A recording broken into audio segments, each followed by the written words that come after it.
Morning. So we discussed last time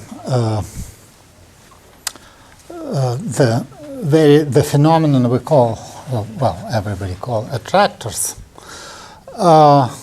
and basically the idea was that in complicated nonlinear systems there could be some universal features, or a certain set of different systems can behave in the same way. Such set is usually called the universality class. And that means that their asymptotic behavior, for example, at large time, for instance, or in more complicated cases at large space separation, actually doesn't depend on the details. So you can actually say that, the thing which we analyzed most was the period doubling attractor, which was and we choose, when we analyze it, we choose the function like that. And what we say, and then there was the whole set of different phenomena as we changed lambda. At first there was a fixed point, then there was a period 2, period 4, and finally infinite period 2 to the nth power. And that's this fact is universal. However, the fact that at certain lambda fixed point, the fixed point disappears, becomes unstable, it doesn't mean anything. It's just specific for this toy model. And in other words, the strategy of dealing with nonlinear systems is to try to separate what is really universal and what is just accidental fact. What I mean by that is that if you replace it by some other thing, then it's basically, of course, the value of lambda will change, and it depends on how you define lambda and so on. However, the fact that the regime change becomes more and more frequent, and it's proportional to what is called delta to the n, and delta is the universal constant. I basically said all that, but it's good to remember these things.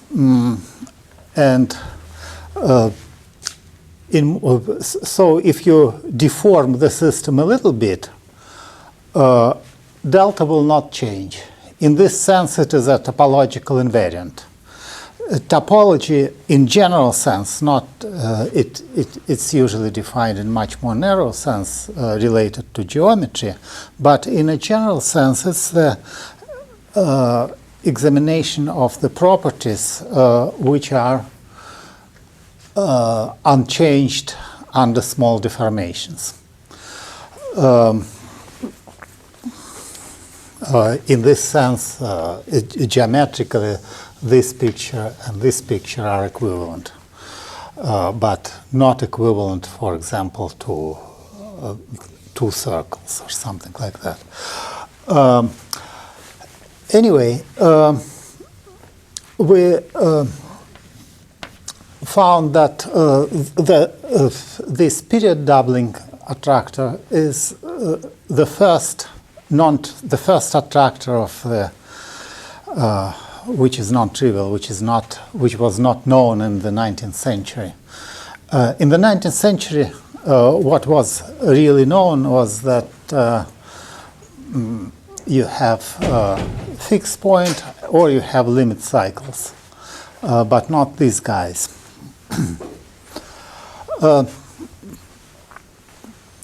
There is Also, one more attractor which we will not discuss in any details, for the reason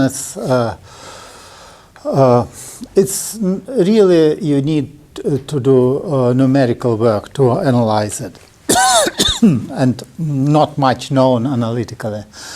It is the attractor which appears when you have differential equations of the same type.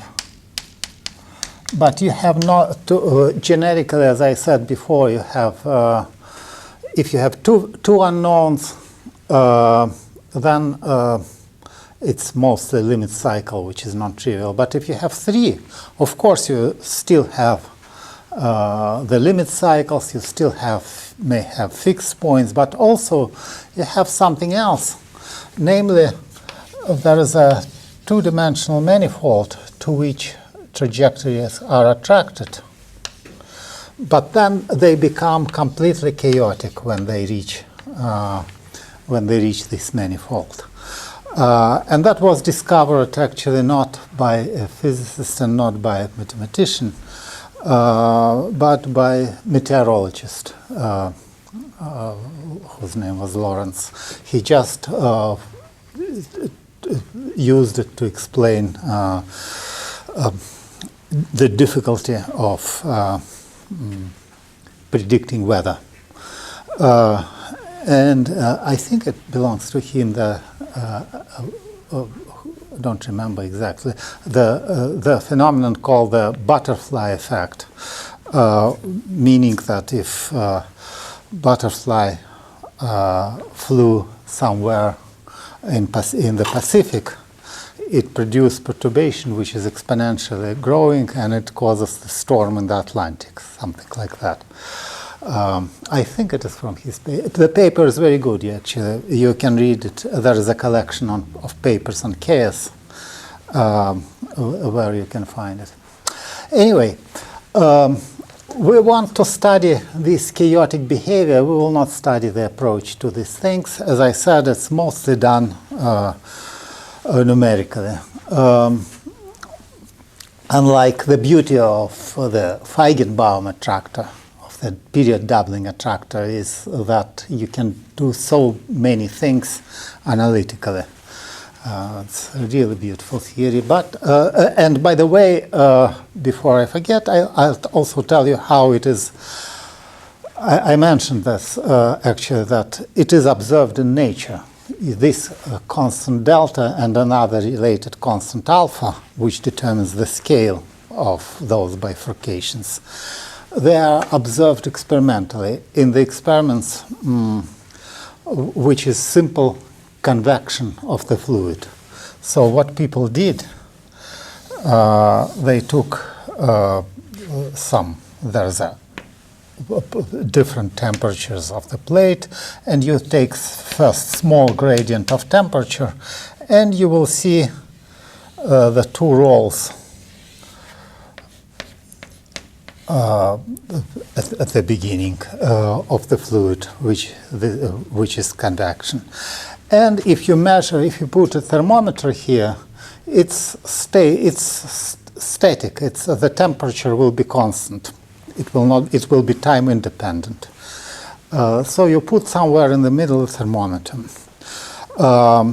Actually, the experiment is extremely subtle, and I will not be able to tell you about it. Not so much because of it is too subtle for you, but because it's too subtle for me. But the idea is simple. So you measure temperature. Now you increase, and this is the fixed point. Now you increase the gradient of temperature, and suddenly the temperature becomes time dependent. It begins periodic with time. You keep increasing, and sure enough, you get more and more periods in this measuring the temperature, and you can check experimentally that there is this universal constant at play. So you see that it's not so much the equation which matters, but the universality class. And amazingly, this convection is in the same universality class as iteration of this map. Now we actually, I more or less said that in less details last time. We actually we actually looked at the same map, but for the range of lambda, which is bigger than the for which you don't have period doubling. As I said, when you change lambda, you see this period doubling regime, but then you reach infinite number of points, and after that you have a totally different behavior, which changes with lambda. And we looked at the lambda equals 4, and we reduced by simple change of variables. We reduced it to the following equation.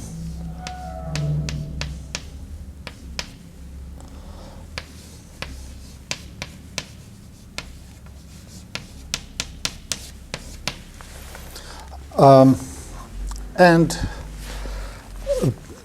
here you have the butterfly effect, or you don't have the butterfly effect in the period doubling attractor, because if you just change initial data a little bit, there is no exponential blow up of the variation.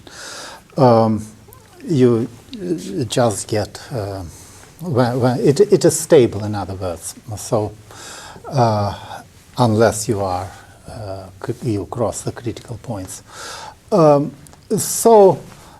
here situation is different. If it was not modulo 2 pi, it would be a simple geometric progression.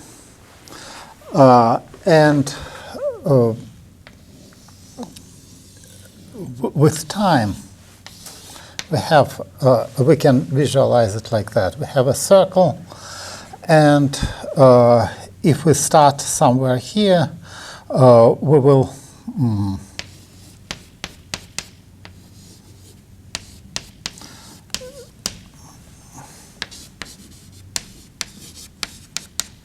so what happens is that it doubles, and then it doubles again and again, and then it returns.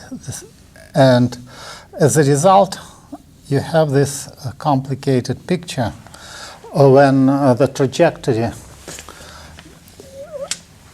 two adjacent trajectories, that's maybe quite important to understand, that two adjacent trajectories diverge exponentially because of this factor. But they have no place to go. We are on a unit circle.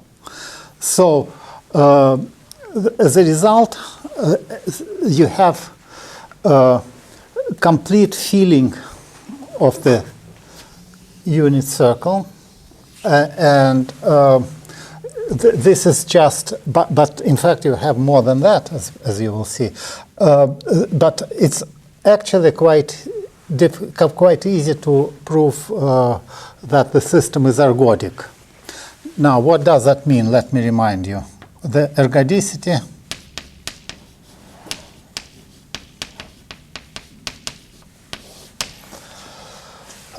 you have, it's the statement that time average is equals to space average. Time average, you take some function on a circle, and you define the average, the time average, in a simple way. It's just 1 over t, sum over t, f of phi t.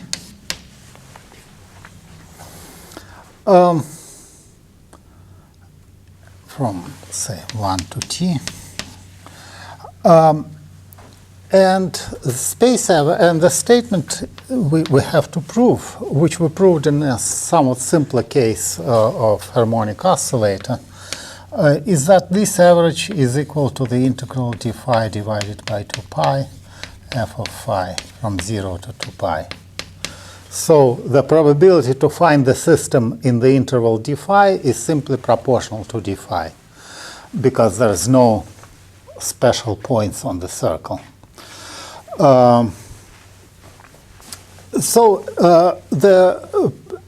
I will not go into details. I give you just the idea of the proof of ergodicity. Otherwise, it's not terribly interesting. The idea is that to take f of phi, again, to expand it in Fourier series. And it's basically like we did with the oscillator. And then you have so we have to check ergodicity for each guy like that. And this guy would be some e to the I n 2 to the t phi 0. T equals 1 to t, 1 over t. And you have to take the limit t to infinity. Now notice one important thing, the only important thing for the proof is that if we tried to work with phi's, it would be somewhat difficult. You see it multiplies 2 to the t, but when it crosses 2 pi, we have to push it back by this modulo 2 pi condition, so it would be very discontinuous.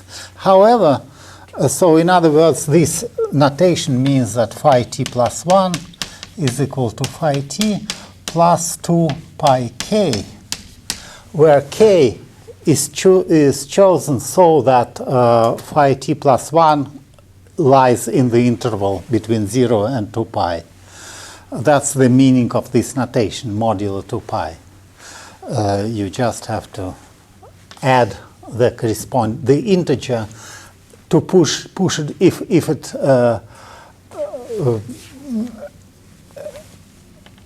sorry, I forgot this. If it becomes greater than 2 pi, it must be pushed back. But it doesn't matter here. Here you have, because this integer gives simply 1. So you have a concrete, simple series, and indeed you can prove that it tends to 0 if n is not equal to 0. It's nothing very interesting. I will skip the proof. Instead, there's what is interesting is that this system has another feature apart from ergodicity. Ergodicity is not such a big deal because it's, for example, the simple harmonic oscillator is ergodic. The proof for oscillator is basically very similar to this one. It basically, the meaning of the mathematical meaning of this is that although you have large number of terms, capital T, but these terms oscillate and they don't add up. If they were all coherent, then we would have the sum would be of the order of t, and t here would be cancelled. We get the non-zero result. But for n non-equal to 0, they are oscillating like mad, and they don't end up. And that can be proved by some uninteresting method. But ergodicity is not all we need for statistical mechanics. It's a necessary condition to apply statistical mechanics, but not sufficient. In fact, another condition is, roughly speaking, the condition of short memory. Imagine a gas, and you perform two experiments. let's imagine. Suppose you measure at some place, you measure the velocity of the molecule, you get some answer, and then or you get some probability distribution for V, and then you do the following. You consider a joint probability that at the time t we have velocity v, and at the time t plus tau you have some velocity v prime. So it's a probability for having certain quantity, or in this case velocity, fixed at the moment t, and another quantity, or the same quantity at the moment t plus tau.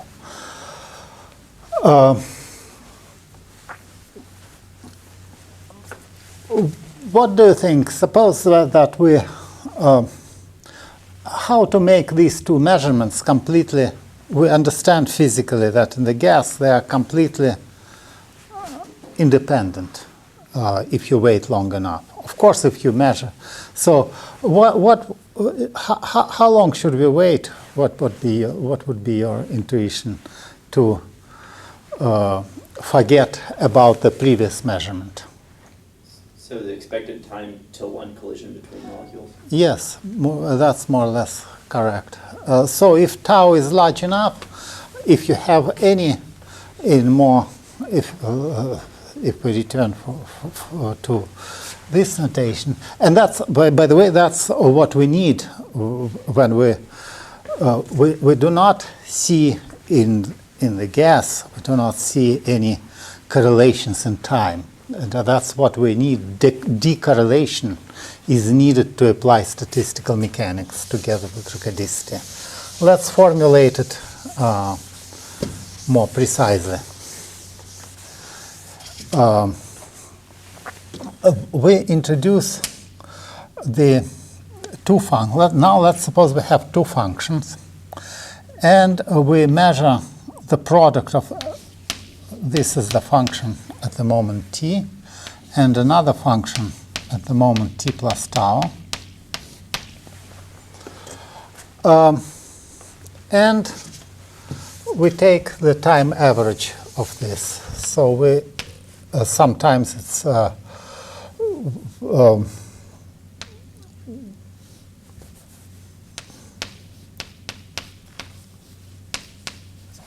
can write it down. Let's take time average, which is defined in the same way.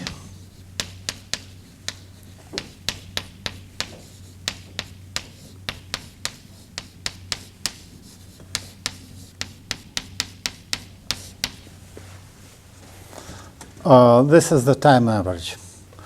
How we, in terms of this, this is, by the way, has the name of the correlation function. So let's call it g, and it depends on tau. We do not sum over tau, we sum over t here. So the correlation function is g of tau. So how would you define the really chaotic system? What would be the natural definition? The system with short memory. How you formalize the notion of short memory.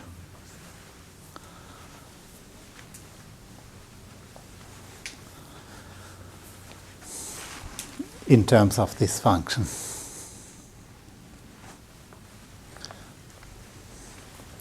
This is something, yes? Yes, so maybe just the expectation value of that is equal to just the expectation value of f times expectation. Exactly, yes, exactly right. So indeed, the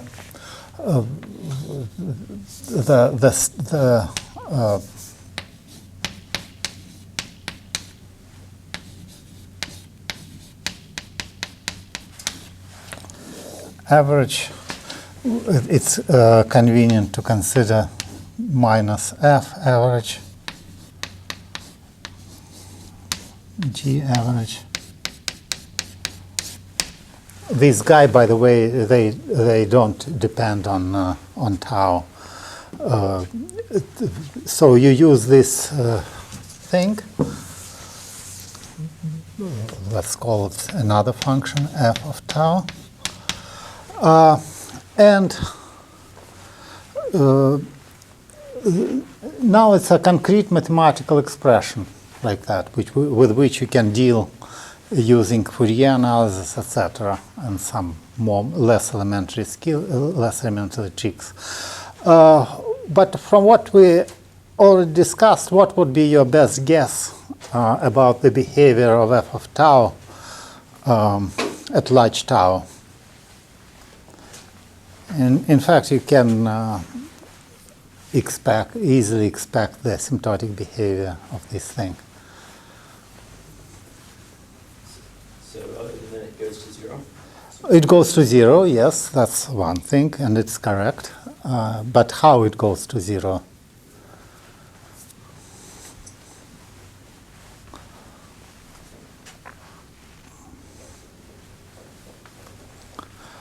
Well, you see, we lose memory with the speed of 2 to the t. So it is very natural to expect, and that's what the calculation shows, that it is simply 2 to the minus tau. If you go carefully through these formulas, substitute Fourier components, use this relation, take the limit, we will not be doing this. You will get the correlation function 2 to the minus tau. And this property, decorrelation with time, is called mixing. This thing, it's a very important thing, that if it goes to 0,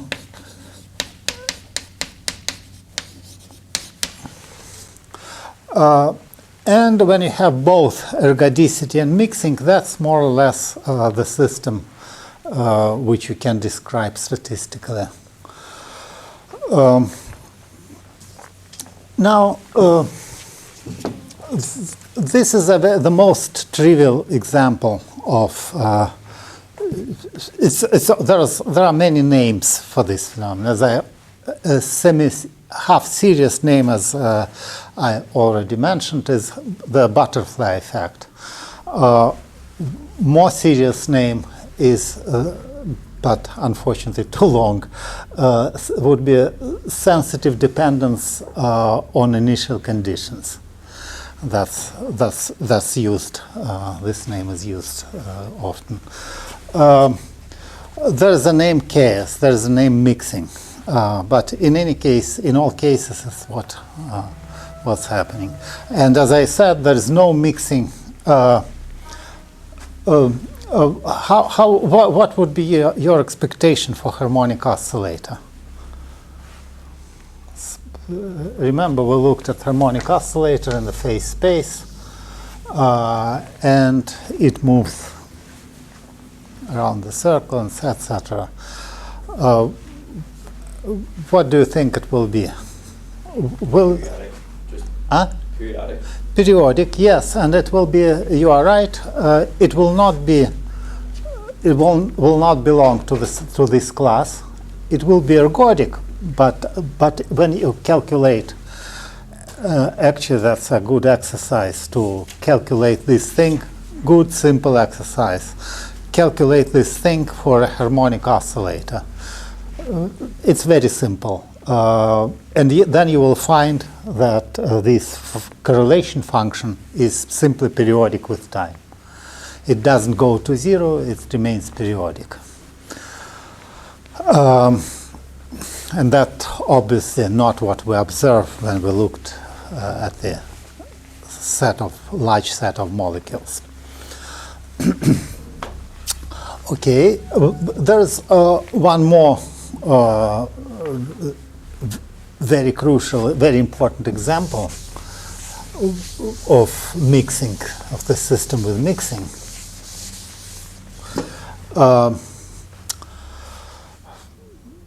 But unfortunately, it's not elementary. By the way, as I said, calculations here and calculations of correlation function for this system is basically elementary exercise. Elementary in the sense that you just doing asymptotic estimates, you use calculus and nothing more than that. Unfortunately for the case which I will just mention, it's not so elementary. You need a really in-depth knowledge of group theory, or theory of representation of groups to work it out. But the statement is kind of natural and important. You see, when you have a sphere, on a sphere you have geodesics. And what do you think? Is there sensitive dependence to initial conditions, or is there? Suppose we take two nearby geodesics, then what? Do we expect them to diverge, or?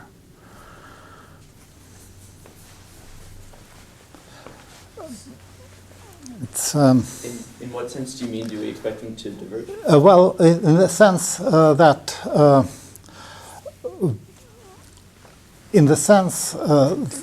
that here we take, let me explain this. So in general, we say we have some nonlinear problem, and we have some trajectory which comes from a particular initial conditions.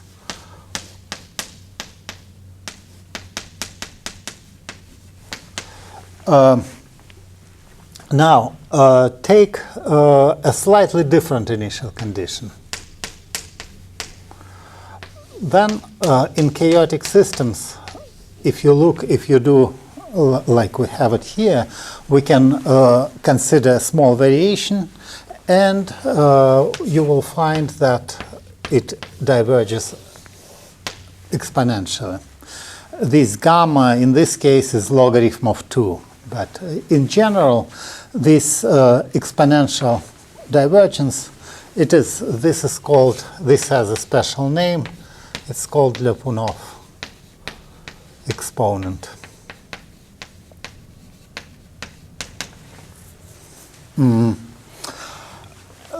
It's not yet, does not yet demonstrate chaos, but it's a necessary condition for the chaos, for the sensitive dependence. Now, would you have geodesic on a sphere? You can write down nonlinear equations for this geodesic. It's not difficult, but let's try to foresee the answer.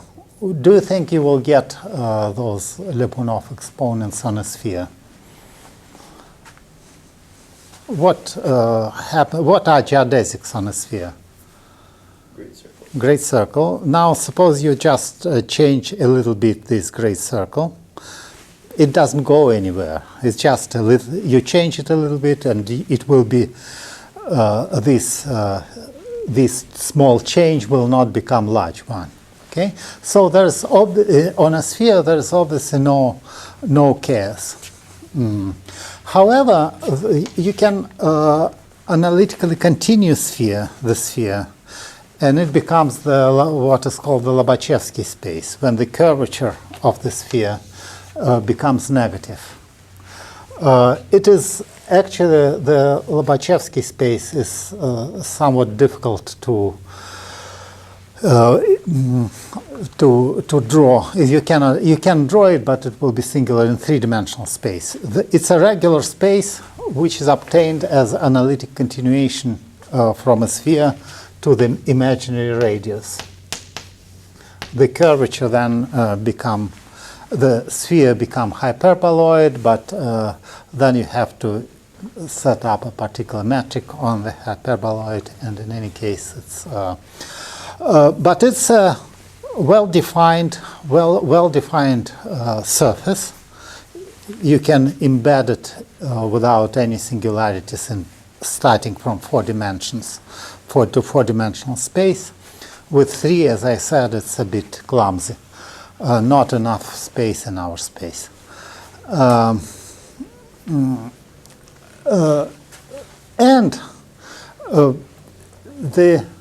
When you make these transformations, the geodesics become unstable, and you get the Lyapunov exponent. But that's not yet so interesting, because the Lobachevsky space is infinite, and we can compactify this Lobachevsky space. So the statement is that there are compact spaces with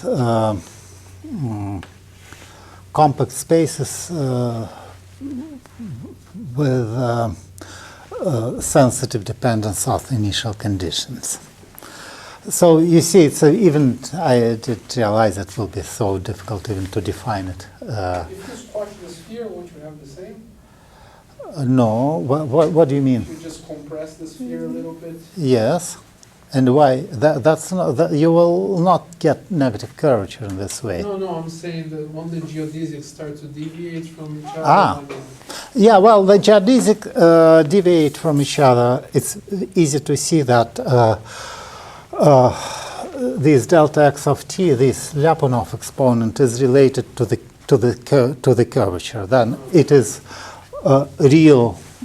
And you have exponential growth for negative curvature, but it is oscillating for positive curvature. And it's indeed oscillating, because when you have two big circles, they first go one from each other, then return back.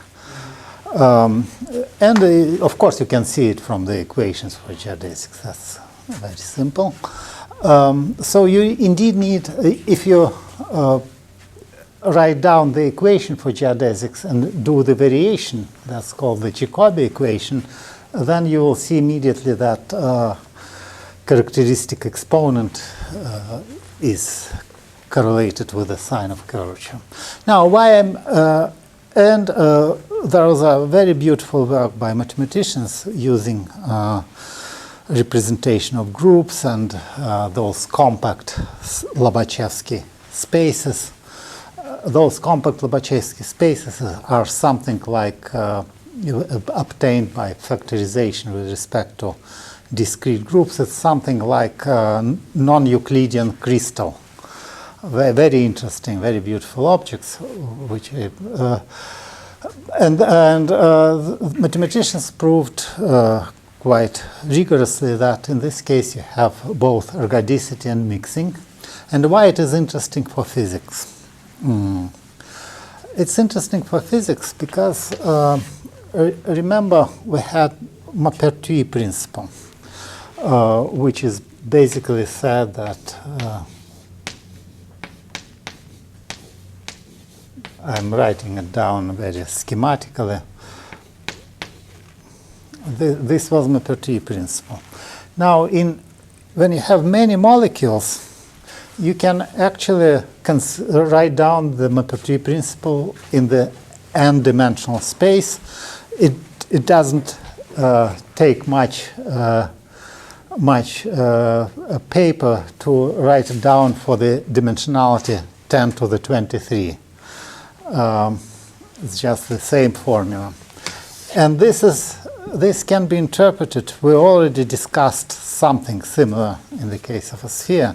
This can be interpreted as geodesics in some curved space.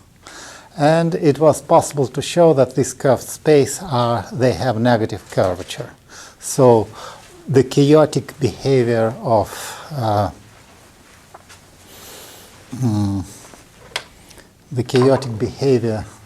this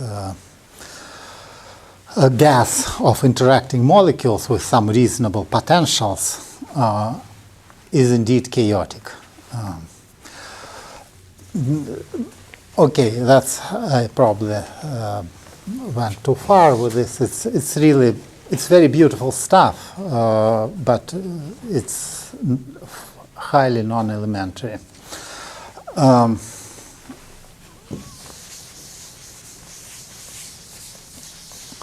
Okay, now,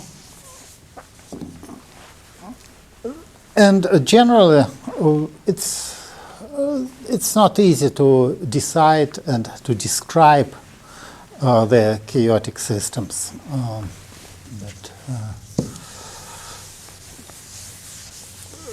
It is so. The moral of what I said is that it's very advantageous to represent the gas with huge number of molecules as a motion of single particle in the high dimensional space, and then use some general theorem to calculate the curvature and see if the curvature is positive or negative, so if there is a real Lyapunov exponent or not. And as I said, it's still developing subject. It's not that there are plenty of papers appearing every day on chaos. Now one more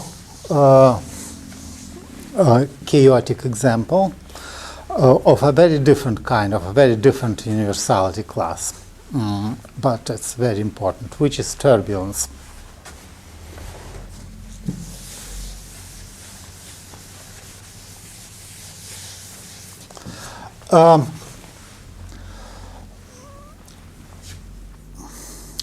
We saw already that we have a flow. We go back to hydrodynamics, and we have some parabolic profile. We have the flow,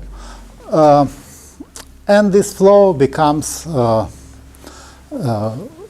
unstable, and then the question is what to do, how to describe it, and what to do with it. It happens at very large Reynolds number. I remind you that the Reynolds number is VL divided by viscosity. I set density to 1. It's good. It's sufficient to consider incompressible flow, although there are some cases when you need compressible turbulence, but that's a minor thing. The main problem the problem which is still unsolved is the problem with incompressible fluid.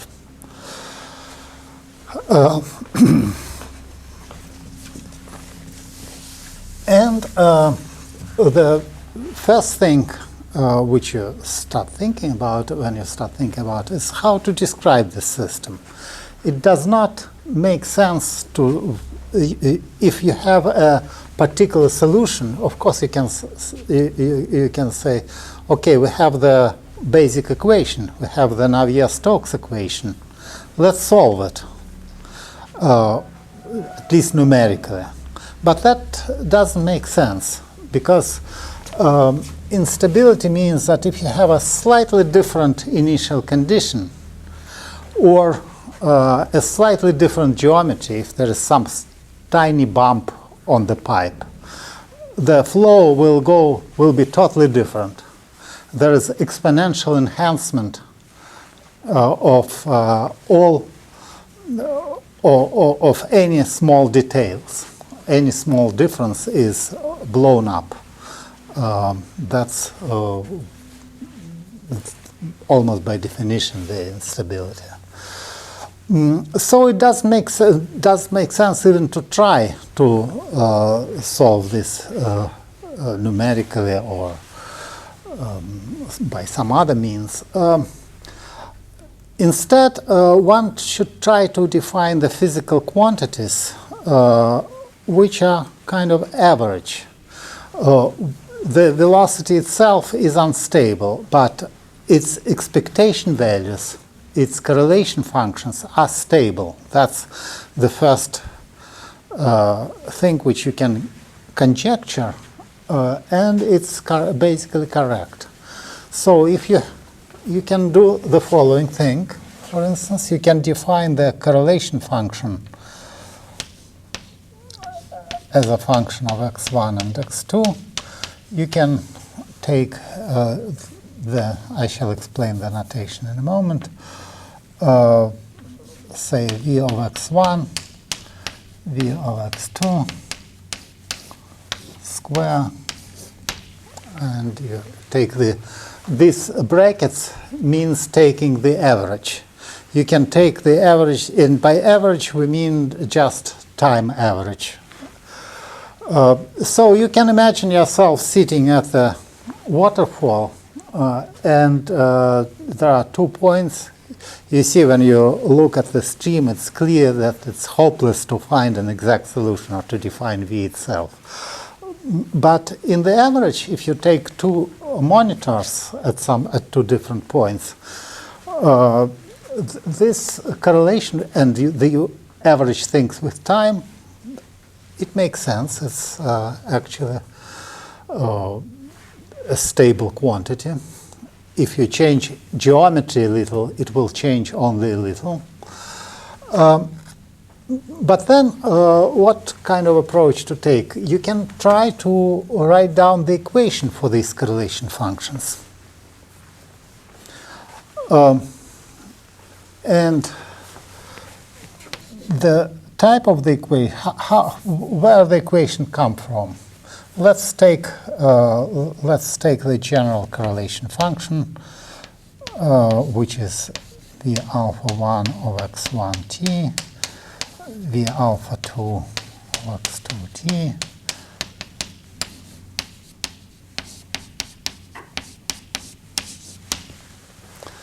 by the way, not to confuse you, I used, when we discussed case, I used a different notation for averaging, namely the bar on the top.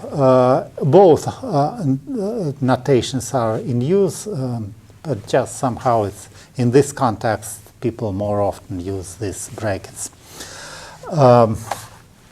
Now, to what you see in the if you look at the waterfall, you see that in it's a steady state. You all the time there is no real time dependence here. So you can conjecture, hoping to verify it later, that the correlation functions are time independent. If you wait, of course, if you wait long enough and you average over large periods of time. So f dot, which is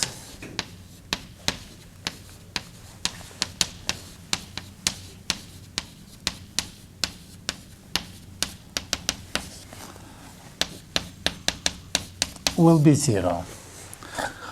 And then we can substitute, instead of v alpha dot, we substitute this equation.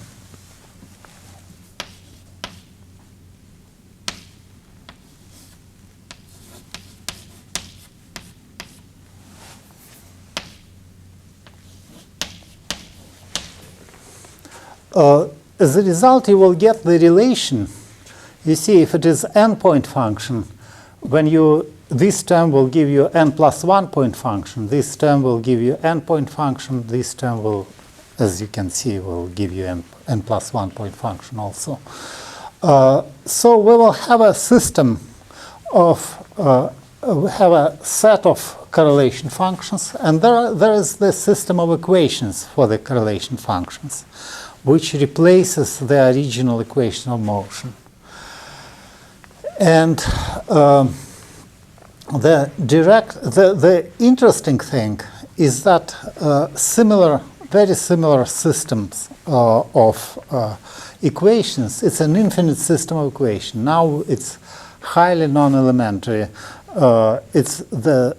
We have n-point function expressed in terms of n plus 1, n plus 1 in terms of n plus 2, and so on. Probably the first place where such systems appeared is quantum field theory. In quantum field theory, or say in quantum electrodynamics, you have the correlation functions are of totally different origin. they are not from, in quantum electrodynamics, there is no chaos, there are quantum fluctuations. The origin is different, but the equations are similar. And there is a very beautiful method for calculating in quantum electrodynamics by using Feynman diagrams. And Feynman diagrams are derived from these similar equations. Here also you can, and Feynman diagrams is just a picture of how the process goes. For example, it's a picture how two electrons collide, scatter, radiate photons, and so on. How, for example, these radiated photons can hit a third electron and create pairs, electrons and positrons, and all that you draw the corresponding Feynman diagrams for that.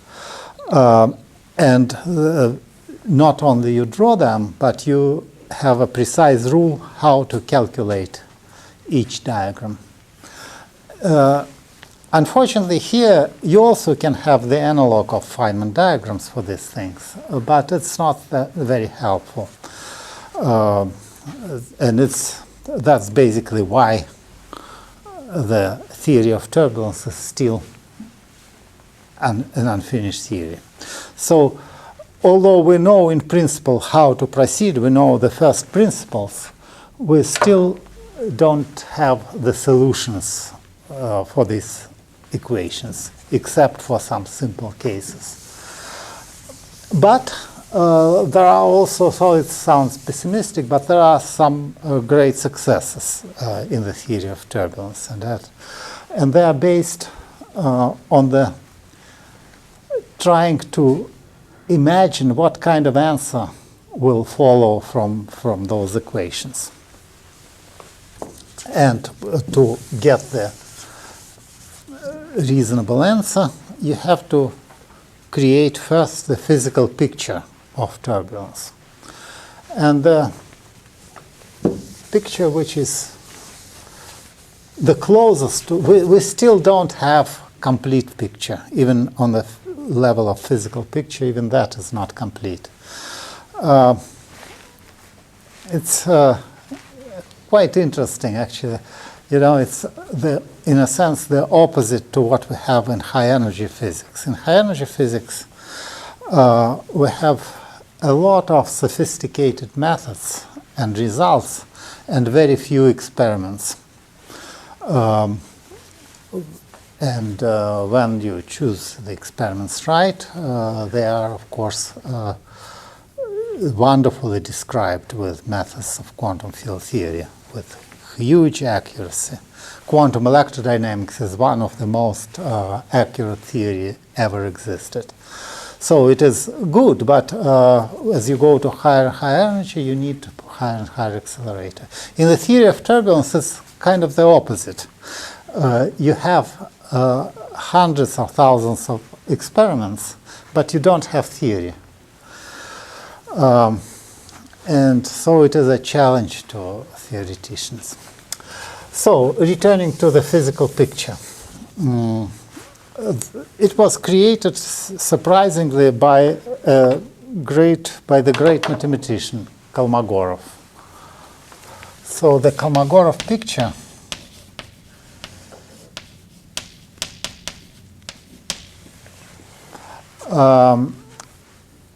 he of course he started probably, my guess, from direct attack of this equation, but then realized that maybe the right way to go is to first create some qualitative ideas, which is quite amazing for mathematicians. It's only typically mathematicians are unable to do such things, but he was really great.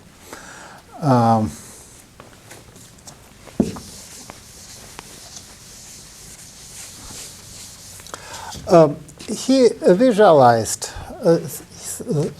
the turbulent process in the following way. He said, let's suppose we have some generator or some fan which excites the fluid. And it has a large scale L. So this fan creates some perturbations in the fluid of the characteristic size L. The Reynolds number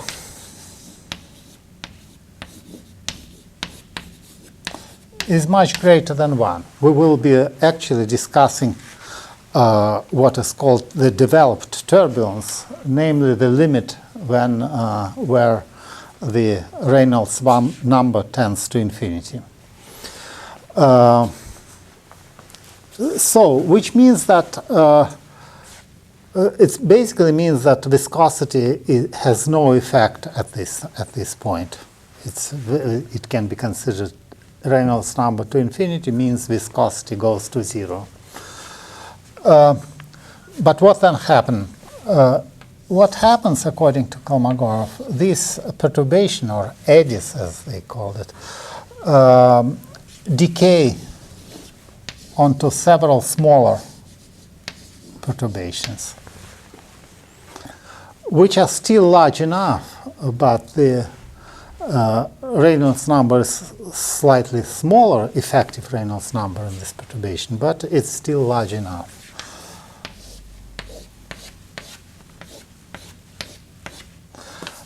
And then it cascades.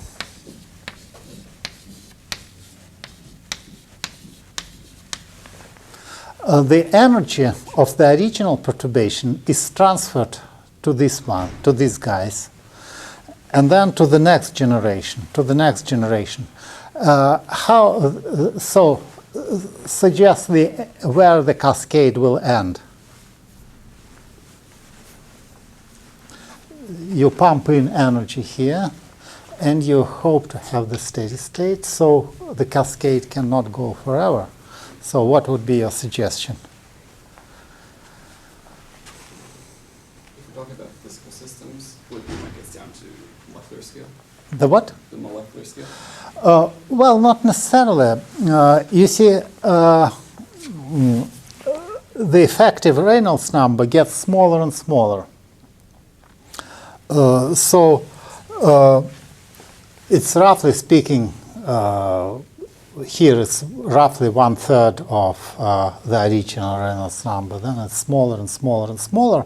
And finally, viscosity, the scale of those guys becomes so small that viscosity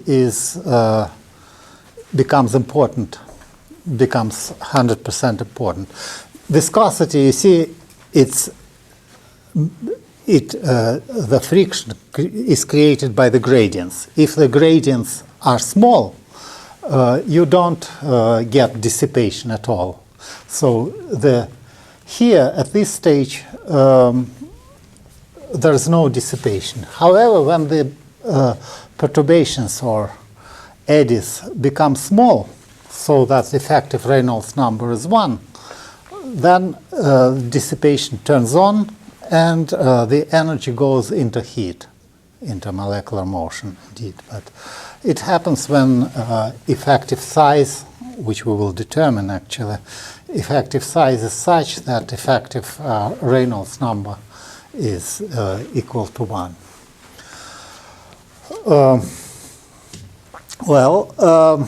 Let's try to extract. So the Kolmogorov picture in general is that you have a source and a sink.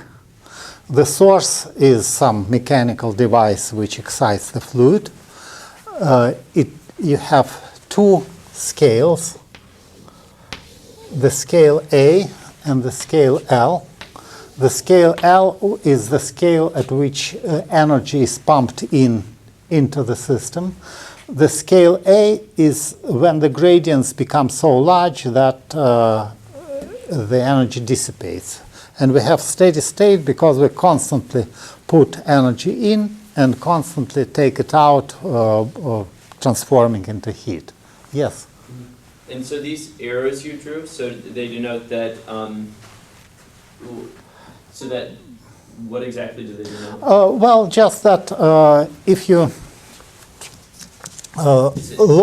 you have somewhere you have a fan which creates those eddies, and then they become there is evolution of them, so they it's become just propagation in time. yes, Okay. yes. But the fan is constantly pumping, right? Or Yes, it's constantly pumping, and it's constantly dissipating. So the whole picture is time independent, in fact. So those smaller eddies coexist with the larger eddies? Yeah, it's actually they can coexist, of course, but in fact, what really happens is that you pump energy at some point, then you have a large interval L. There are scales for which you are still far. The most interesting part of this picture is that there is what is called inertial range. Namely, where things are time independent. Things are time independent, and dissipation is negligible, and we are at the place at the scales much smaller than the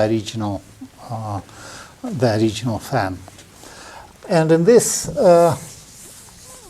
he managed to evaluate the. Excuse me, Yes. where does the picture come from? Just from observing the Yeah, well, he had to. It's not that you can observe this directly. He used this picture. He conjectured this cascade picture. It was a conjecture, but then he calculated the correlation function of the velocities from this picture, which I'm going to do. And then he compared it with, he really did a lot of comparison with the experiments that existed then, and saw that his results is reasonable. So you cannot, he certainly didn't, you cannot directly, you see, everything is mixed up. If you look at a particular point, there will be all eddies or vortices, both small and large. It will be difficult to see anything like this cascade in real water by looking at the water. But you can calculate the correlation, and you can compare it with the experiment, and that's how it works. But where did the original gas come from? The original gas came from, I think, by looking at the equations for the correlation functions and guessing that there is scale invariance. You see, the major conjecture by Kolmogorov is that in the certain range of scales in the inertial range, you have scale invariant picture, meaning that if you look at it through the magnifying glass, you see with the self-similar picture, the same picture. So it's pure guesswork, but it's a guesswork which leads to a concrete prediction. The prediction, I can tell you in advance, is not entirely correct, but it's very close to experimental results. So how he argued, maybe it will be more clear when you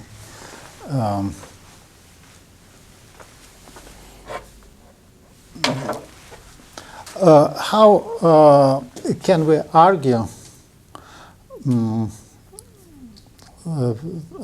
Well, I first will give you a very crude argument, and then we will improve it a little bit.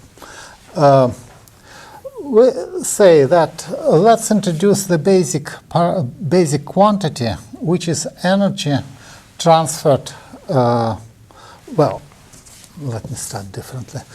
So the first thing, let's suppose that the eddies with the size L have some characteristic velocity v of L. That in those eddies, velocity is correlated with the size, with its gradient. So let's assume that this is the case. Then we can calculate the energy is conserved. So the energy of the generation, say 1, will be transferred to the generation 2. And this happens steadily. It's a steady state. So we can evaluate the energy flux, the energy transfer per unit time from, say, scale L to scale L plus 1 to the next generation.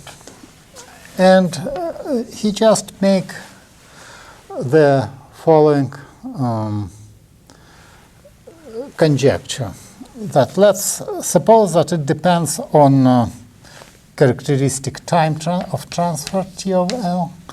The energy is V square of L, and the energy transfer per unit time is T of L. And now we actually have to evaluate to make a reasonable guess of how fast this thing transfers from one generation to another. And the most reasonable guess, although not entirely correct at the end, is that the characteristic time is simply defined by the velocities at the same scale. So it's a crude argument, but let's see what follows from it. So the energy transfer will be of the order V cube of L divided by L. And it should be scale independent because the energy is conserved.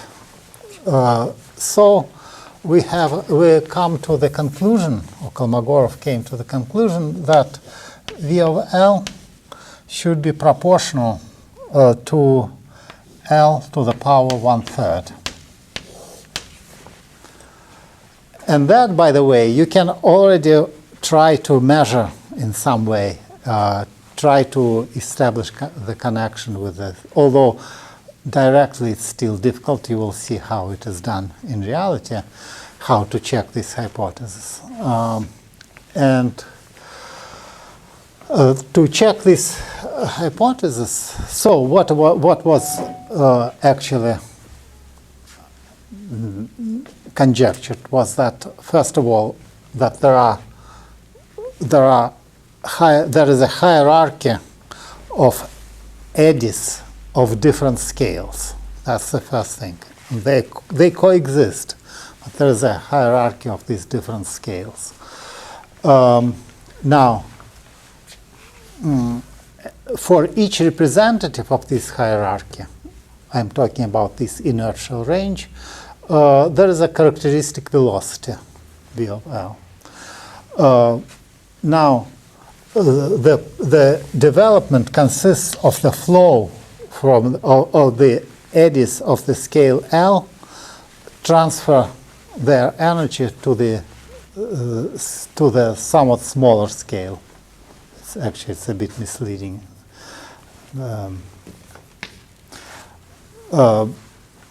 Somewhat smaller scale, but of the same order of magnitude, the size of the same order of magnitude.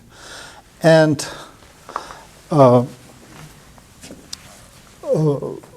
finally, the most important conjecture was that the process of transfer from the vortices of the size L to the vortices of the size L prime, which is, say, L divided by 2, is given, the characteristic time is given by this.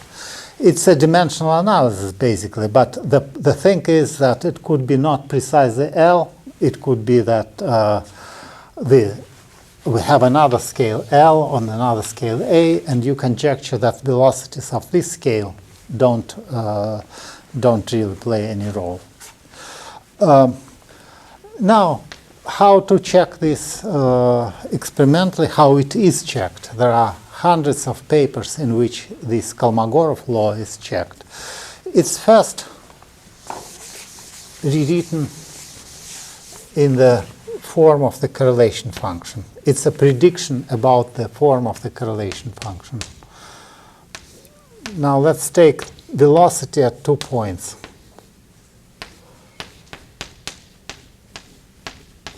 What would be your prediction for this is a function which you can measure. You have just 2 monitors at 2 different points.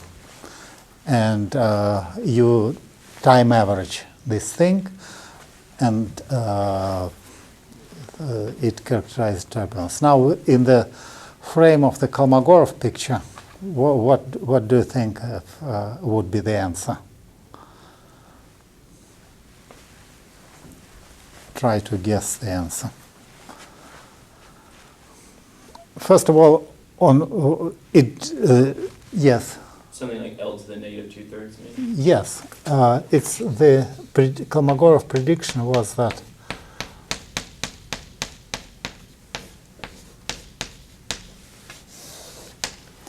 and more generally, if you have the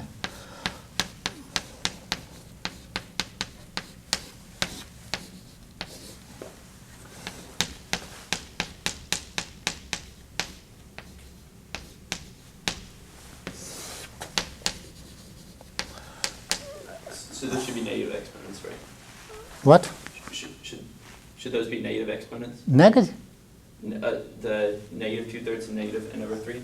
Because increasing L should decrease the correlation. Oh no, it does not decrease the correlation because it's positive. It's not a mistake. It's positive, and then this distance is very small. We are talking about this velocity at the same point practically. It's when you separate them more and more, this square, you see, I'll tell you the reason for the confusion probably is that we can, of course, rewrite it. So what it means that this average square, the difference between velocity between 2 points, the larger you go, the further you go, the larger it is. And as far as correlation function, you can always rewrite it as v square 1 plus v square of x2, which are some constants, minus v of x1, v of x2. Okay? Now, what this formula means is that v of x1, v of x2, which is really the correlation in the sense we used at the beginning of this lecture, is some constant minus x1 minus x2 to the 2/3. So it's indeed becomes smaller as you separate the points, but in this form it's positive, and it's the way it is measured experimentally. There is a huge work, both numerical and experimental, for measuring it's called the moments. And the story is that up to the 1990s, the Kolmogorov law was practically confirmed by the experiment. The experiments were done in the atmosphere and at very large separation and so on. So, but then people managed to do more simulations, more numerical simulations, and much more subtle experiments. And it turns out that there are small corrections. and is basically some small correction alpha n, which is actually there is an interesting story, but we don't have much time for it. Landau, who generally liked this picture, noticed that there is one should expect some deviations from this, because this, he said that indeed it makes sense to use this formula. However, epsilon fluctuates. So in the average, indeed, we have the same energy transferred from one generation to another. But there is what is now called intermittency, which means that epsilon fluctuates. At some region it could be larger, at some region it could be smaller, and that would lead to, you can easily show that it leads to some unknown exponents related to the statistics of fluctuations of these things. That's the standard definition of intermittency. This I defined it as the situation when the theory sometimes works, sometimes doesn't. People were offended in this community. So you said that there are some equations that the correlation. Yes. What happens if you plug the Kolmogorov onsets from? Yeah, naturally. Then it's very interesting. First of all, you can prove from the equation that because of conservation of energy, it's a long and technical story. But basically, you prove that if you have the certain 3-point function, something like that, you can derive from the equation that they are simply, if it is velocity, the consequence of the equation is that they are c x1 minus x2.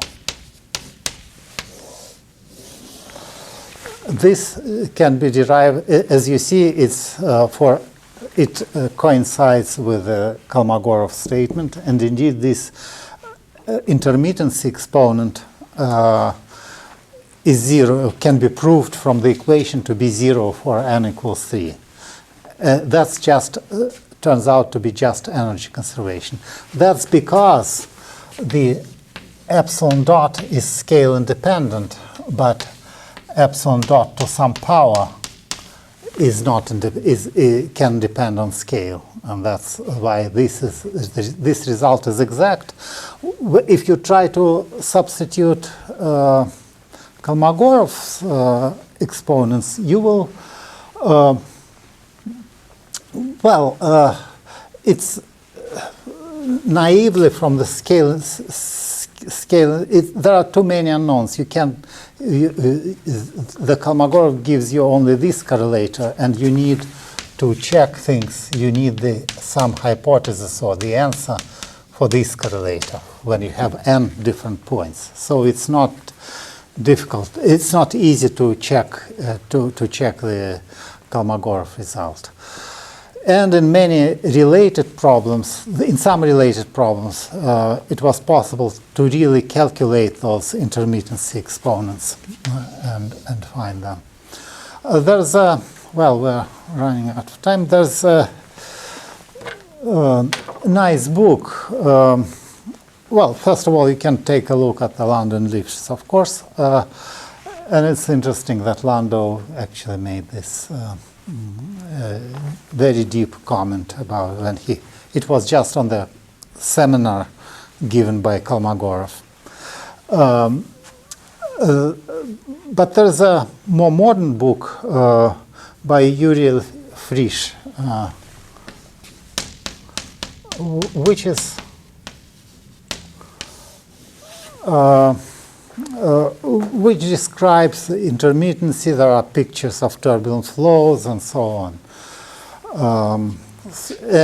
But as I said, the theory remains to be created. It's just an open challenge to theoretical physics. Okay, let's stop here.